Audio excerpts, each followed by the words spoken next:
Hey, welcome back to Cheating Wife, the best channel for cheating stories. Like and subscribe to the channel for cheating stories like this. As I suspected, my WS has contacted her AP. She will now face the consequences. We've been together for 30 years, dating since high school. My wife and I were going through a difficult time 2 years ago when she had an affair. D-Day was 12 months ago, and the lockdown began. I read some of their communications, unbeknownst to my wife. The physical affair looked to be finished, but they remained in communication. He had stopped the physical affair 7 months before D-Day, possibly because my WS had fallen in love with him and he was never going to leave his wife. She was outraged and heartbroken that he had deserted her, particularly because he had expressed his love for my wife. They stayed friends and messaged one another, and my wife told him she couldn't get him out of her thoughts. This time last year, I had never heard of Reddit, and I had no idea who to turn to for support counsel. I realized my techniques were a little shady, but my clever strategy was to try to uncover the whole truth about the affair and assess whether or not our marriage could be healed. It's not simple to do when you don't trust a word a cheater says. My wife couldn't see the AP, so I imagined she'd called him on her phone to inform him about their affair. For the following 6 months, while we were ostensibly attempting to heal things, I could read their communications without my wife's awareness. Here are some quick highlights. They both lied to one another and blamed one another for the affair. He said that their relationship had passed a boundary and that he regretted what they had done. My wife never expressed sorrow about the affair. He treasured their time together but equally wanted to forget it had occurred, an oxymoron. My wife informed him that she loathed him and that he had exploited her, which he denied, but she also added that she missed him, which was also inconsistent. She stated she was broken and couldn't live with the pain she'd caused me, so at times she did display some signs of remorse. She said many times that she would not be able to see him again and that she would never contact him again. A few days later, she would message him. During these 6 months, I saw an improvement in my physical condition, experienced IC, and had hysterical bonding with my partner. My wife came to me and said that she had made a huge mistake, that she wanted a future with me, that I meant everything to her, and that she had fallen head over heels in love with me once again. I inquired as to what she would do differently if she had the opportunity to go back in time and change things. Her reaction was to make sure that a good relationship would not devolve into an affair and to attempt to heal things between us before the affair got underway. She told me that she would be subjected to any ramifications, but she requested that I not notify our children of what she'd done. It is said that our children do not deserve to be hurt. The reality of the matter was that she didn't want others to think badly of her. However, according to the texts I've seen, my WS did not make any negative remarks about me to the AP, but she must have spoken something about our marriage to him earlier in the day. Among the things he said were things like, "I hope you can mend what went wrong between you," "I hope you can continue on," and other such statements. As for the negative side, my WS told him that I loved her and that she'd be okay, perhaps due to the fact that she did not believe I would leave her, but she never told the AP that she loved me. Eventually, she lost her cool with the AP and said, "All I need is my children." She never said that she needed my assistance or that she cherished my company. 6 months ago, I believed that reconciliation was out of the question. My wife eavesdropped on some of the conversation, which I'm not sure how much she heard, but it was definitely the wake-up call she needed. I hired an attorney to look into my options. Her demeanor changed at this point, and she finally broke off all connection with the Associated Press. I devised a set of rules and penalties for everyone. The most important was that we were not to communicate under any circumstances or I would divorce her. She agreed to all of my conditions. In light of the communications I had read between them, I was skeptical that she would not contact him again. However, she maintained NC for 5 months, and things seemed to be progressing in the right manner with us at the time.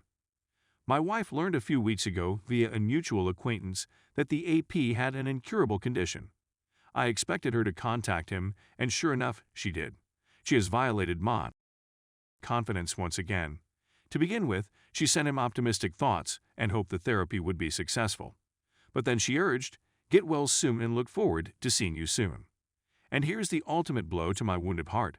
WS, just one more thing. Do you have any regrets about meeting me? Associated Press. No.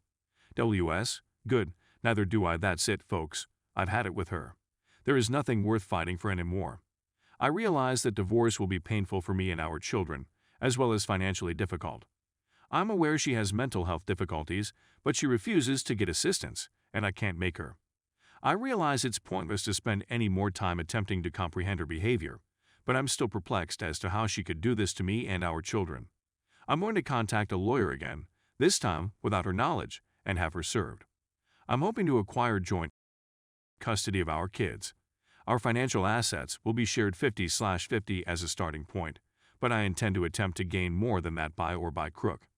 When my dead relative's home is sold, I will get an inheritance. I also have Bitcoin, which I bought a few years ago, and has grown in value to a great sum of money. I also have a sizable pension fund. Is it feasible to keep my STBXW from receiving the proceeds? Update. My unfaithful wife offered to stay with her parents for a short period of time in order to give me time to recoup and determine what to do next. This is ideal for me since I need a break from her.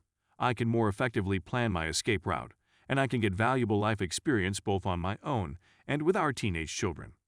Our children are unaware of their mother's adultery. Therefore, she or we will have to educate them as soon as possible, or come up with a brilliant excuse for why their mother has temporarily relocated to a different state.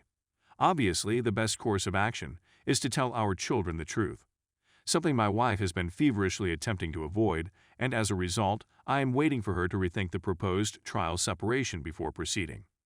If the trial separation goes through, I'm certain she'll want to go back home and start again from the beginning. What criteria should I put on the trial separation in order to make it successful? Things like, she still needs to keep her distance from her AP and so on.